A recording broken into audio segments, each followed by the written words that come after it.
twongeye kubaha ikaze hano kuri Joel Gospel Praise TV. Turabakiriye mwese aho muherereye mu mpande zitandukanye z'isi. Uyu munsi turakomeza urugendo rwacu rwo kwiga igitabo cy'Abaroma, aho dufite insanganyamatsiko ivuga ku butsinzi bw'Imana. Mu gice cyacu cya kabiri turareba uburyo ubutumwa bwiza buhishura ubutsinzi bw'Imana. Turasoma imirongo ibiri yo mu gice cya mbere cy'Abaroma, murongo wa 16 n'uwa 17. Haravuga hati: erega ubutumwa bwiza ntibunkoza isoni, kuko ari imbaraga y'Imana ihesha uwizera wese gukizwa, uhereye ku Muyuda ukageza ku Mugiriki, kuko muri bwo ari namo gukiranuka kuva ku Mana guhishurirwa, guheshwa no kwizera kugakomezwa nako, nk'uko byanditswe ngo ukiranuka azabeshwaho no kwizera. Mu gice cyabanje twashyize umusingi ukomeye ku kiganiro, aho twasubizaga ikibazo gikomeye kigira giti: kuki isi ikenera ubutsinzi bw'Imana? Twabonye ko ikibazo cy'abantu atari ukubura imbaraga, idini cyangwa imyitwarire myiza. Ikibazo nyamukuru cy'abantu ni ukubura ubutsinzi imbere y'Imana. Ubutsinzi twabonye ko butabonerwa mu bikorwa, ahubwo bwakirwa nk'impano iturutse kuri Kristo Yesu. Uyu munsi tugiye gukomeza twiga Abaroma igice cya mbere, umurongo wa 16 n'uwa 17. Imirongo ibiri ifatwa nk'umusingi cyangwa se ifatwa nk'ishingiro ry'igitabo cy'Abaroma.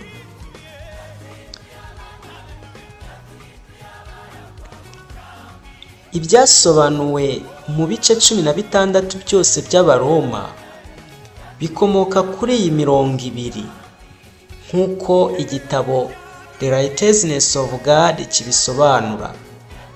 Iyi mirongo irimo ukuri mu buryo bune bw'ingenzi cyane. Ukuri kwa mbere nuko igitabo cy'Abaroma kigaragaza imbaraga z'ubutumwa bwiza, kigaragaza agakiza gakenewe ku bantu bose, kigaragaza kandi ihishurwa ry'ubutsinzi bw'Imana, kandi cyerekana ihame ryo kwizera. Pawulo atangira avuga amagambo akomeye cyane: aterega ubutumwa bwiza ntibunkoza isoni, ngo kuko ari imbaraga y'Imana ihesha uwizera wese gukizwa, uhereye ku Muyuda ukageza ku Mugiriki, kuko muri bwo ari namo gukiranuka kuva ku Mana guhishurirwa, guheshwa no kwizera kugakomezwa nako, nk'uko byanditswe ngo ukiranuka azabeshwaho no kwizera. Ibi bivuze ko ubutumwa bwiza kenshi busuzugurwa, nk'uko iki gitabo kibivuga giti: ubutumwa bwiza bubabaza ubwibone bw'umuntu. Ubutumwa bwiza bukuraho kwirata. Ubutumwa bwiza bwerekana ko abantu bose bangana mu gukenera agakiza.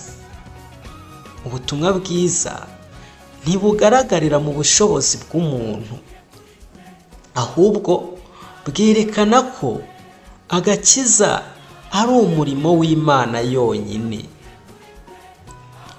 Pawulo ntiyakozwe n'isoni, kuko yari azi ko ubutumwa bwiza atari intege nke, ahubwo ari imbaraga z'Imana.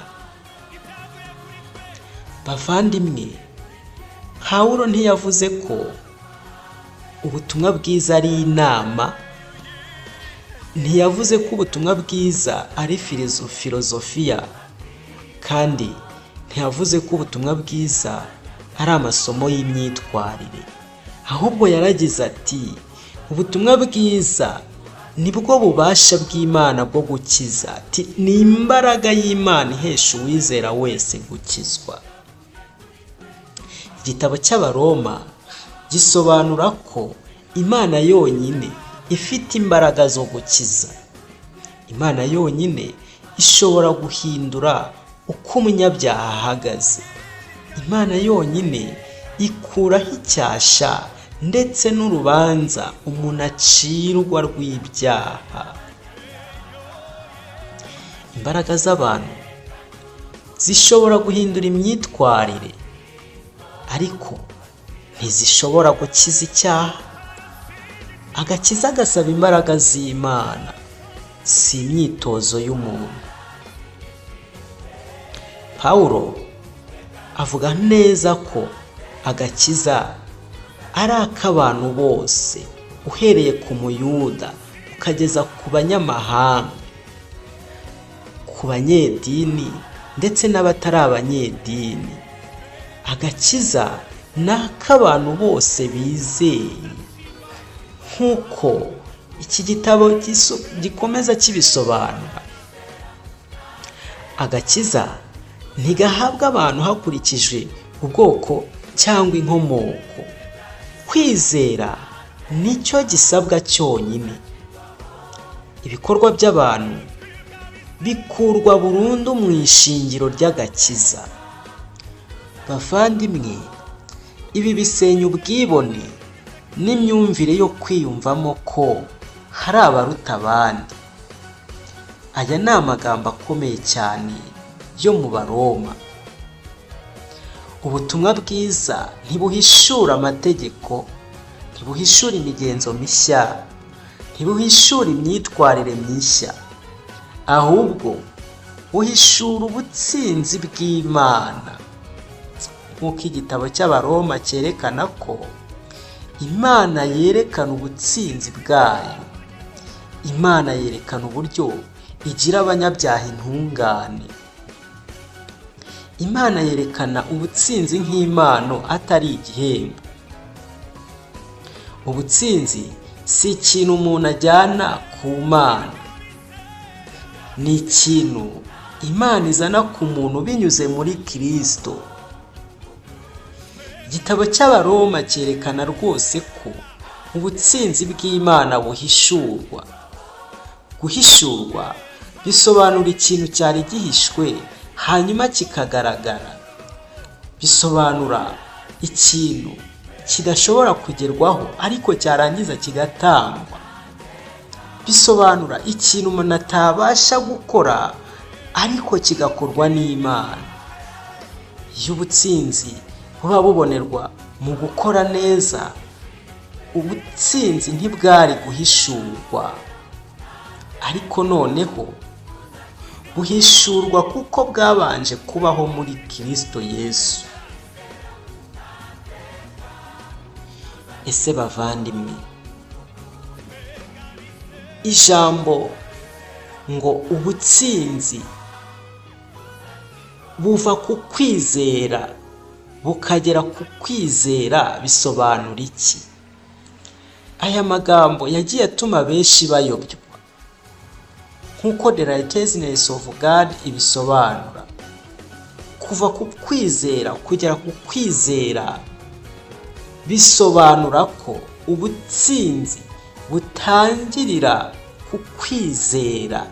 Ubutsinzi bukomeza kubeshwaho no kwizera. Ubutsinzi bubungwabungwa no kwizera. Kwizera si ukutangira ubuzima bwa gikristo gusa, ahubwo kwizera ni ihame ry'ubuzima bwa gikristo bwose. Umukristo ntatangira kwizera hanyuma ngo akomeze kugenda nk'uko yagendaga, ahubwo abeshwaho no kwizera. Pawulo asubiramo amagambo yo mu isezerano rya kera dusanga mu gitabo cy'umuhanuzi Habakuki, aho yagiraga ati, dore umutima we wishyize hejuru ntumutunganyemo, ariko umukiranutsi azabeshwaho no kwizera kwe. Pawulo agaragaza ko inzira yo kwegera Imana yahoze ari ukwizera. Amategeko ntabwo yigeze aba inzira y'ugutsinze. Agaragaza kandi ko kwizera kwahoze ari umusingi utuma abantu babasha kubana n'Imana. Nk'uko igitabo kibisobanura neza kiti, uw'Imana igira intungane n'uw'Imana yamaze gutangaza ko ari intungane, uw'Imana yamaze kwemeza ko ari intungane. Haleluya. Imyitwarire ikomoka ku butungane, ntabwo ari ku mirimo myiza. Ubuzima bwa gikristo buturuka ku kuba intungane, si ukugerageza kuba intungane. Bavandimwe, iri ni ijambo, ubu ni ubutumwa bufite ubuzima, butanga ubuzima uyu munsi. Iki gitabo The Righteousness of God gisobanura ko kudasobanukirwa kwizera bituma habaho idini riremereye, legalism, bituma habaho kugira ubwoba, bituma habaho kumva uhamijwe icyaha, habaho kunanirwa mu buzima bwa gikristo. Gusobanukirwa neza ino mirongo ibiri twabonye bituma umuntu agira icyizere aho kugira ubwoba, bituma habaho kuruhuka umutima aho kugira impagarara, bituma habaho kugira icyizere aho kugira icyasha ku mutima, bituma habaho umudendezo hari uburetwa. Iyo umukristo asobanukiwe ko ubutsinzi buhishurwa kandi bukakirwa atari ububonerwa mu mirimo itegetswe n'amategeko, umubano we n'Imana urahinduka burundu, ukaba wuzuye rwose. Haleluya. Muvandimwe, nyemerera wisuzume kandi wibaze ibi bibazo bitatu. Ibaze ugira uti, mbese mbona ubutumwa bwiza nk'imbaraga cyangwa nk'amakuru gusa? Mbese ndacyatwarwa n'imbaraga zanjye aho kubeshwaho no kwizera? Mbese nemera ko ubutsinzi ari impano yuzuye muri Kristo? Kwizera si ukwiyizera. Kwizera ni ukwizera iby'Imana yamaze gukora. Ubutumwa bwiza bufite imbaraga kuko buhishura ubutsinzi bw'Imana, kuko bukuraho kwirata kw'abantu. Bufite imbaraga kuko bushyiraho ukwizera nk'inzira imwe rukumbi. Ubukristo ntibutangirira ku byo dukorera Imana, ahubwo butangirira ku byo Imana yadukoreye muri Kristo Yesu. Wakoze cyane kubana natwe, ariko mu gice gikurikira cya gatatu tuziga muri kino gice cya mbere cy'Abaroma uhereye ku murongo wa 18 tugeze ku wa 32, aho tuzaba dusubiza ikindi kibazo gikomeye kigira giti, kuki uburakari bw'Imana buza ku bantu kandi ibyo bihishura iki ku mutima w'umuntu? Muvandimwe, nyemerera dusenge. Data, mu izina rya Yesu, uri umwungeri wacu mwiza, uri Imana yacu idukunda, uri uwizerwa, uri uwo kwizerwa. Muri wowe harimo ubugingo, kukwizera tukuboneramo ubugingo, kandi ngo umukiranutsi abeshwaho no kwizera. ubutsinzi bwawe bubonerwa mu kwizera uwo watumye, Kristo Yesu. Ntabwo tubibonera mu mirimo itegetswe n'amategeko cyangwa mu mirimo myiza. Komeza kubana natwe muri uru rugendo turimo rwo kwiga kino gitabo washyizemo ubwiru bwawe kugira ngo tubuhishurirwe. Bana natwe kuri Joel Gospel Praise TV kandi uduteze intambwe mu buryo bufatika. Urakoze. Turagushimira mu izina ryawe ryera. Amen.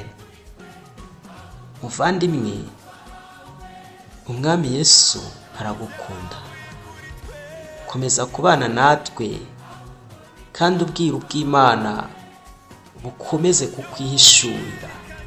Ubutsinzi bw'Imana ukomeze kubuhishurirwa. Sangiza abandi ubu butumwa bwiza. Turi kumwe naho ubutaha.